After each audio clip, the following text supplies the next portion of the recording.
All right, here with Coach Tagert. Coach, first of all, congratulations not only on the doubleheader wins, but on the playoff clinch. Yeah, that's definitely the ultimate for tonight, and I just feel great for our ball club, for our fans, and for the organization.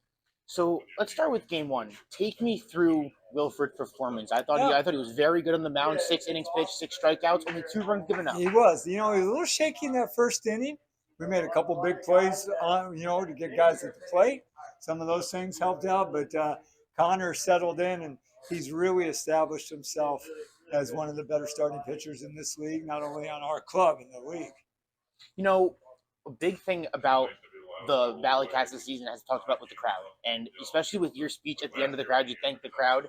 A big crowd showing tonight, nearly 5,000 fans. Probably I think it's the second highest crowd for the Valley Cats this year. What does it mean to have a crowd like that near the end of the season, but not even that, to be there through both games of the doubleheader? That's a great point, because if you looked up at 4:30, 5 o'clock for an unscheduled game, there was a nice crowd there. And then at 6 o'clock, before the other game wasn't even scheduled, you look around, there's a few thousand people in the ballpark. And I'm thinking, where did they come from? Because the game wasn't even scheduled at 5 o'clock. So that's a tribute, obviously, to the organization, the franchise, what this franchise has done over 30 years. But certainly, I want to think we're playing a small part in it, because these fans care, and our players care about the fans. Something that is really important in doubleheader is the usage of pitchers and the usage of how long a pitcher can go. So obviously, you saw Wilfred go six in the first. Manzano goes about 5 in the second. What does that mean for you to get that longevity out of those starting pitchers? When you're playing these doubleheaders, they're not 9 innings, but you have to play them just like they're 9 innings. So we went to our closer, Louis Fenmeyer, in the first game, knew we had a surplus of guys in the second game. We're going to do everything we can to win, and certainly Austin Dill came in and got the big save.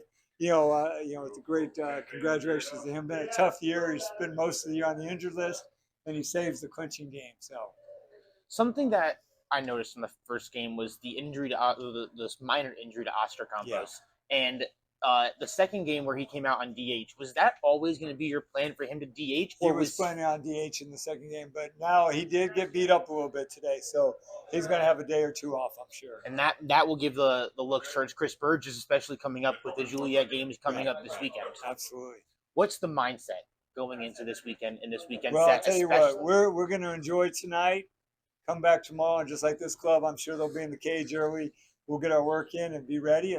And like I just talked to Mark about, we're going to keep running the course as hard as we can, with an eye on the fact that we do have to take care of our pitching and our players. But we've got that Quebec club still in front of us. Who knows? But let's come out tomorrow and just keep doing the same thing. Lastly, we mentioned playoffs, and it's important to get a playoff win or a playoff matchup. But how important is it to you to get a home playoff game? Well, it's we found out firsthand last night. You talk about the crowd. Several thousand people to greet us in the first playoff game in Frontier League history for this club. Something I'm very proud of. The team is very proud of. And now we get a chance to have one more, and hopefully we play deep into September. Coach, I appreciate it. Thank you very much. Thank you.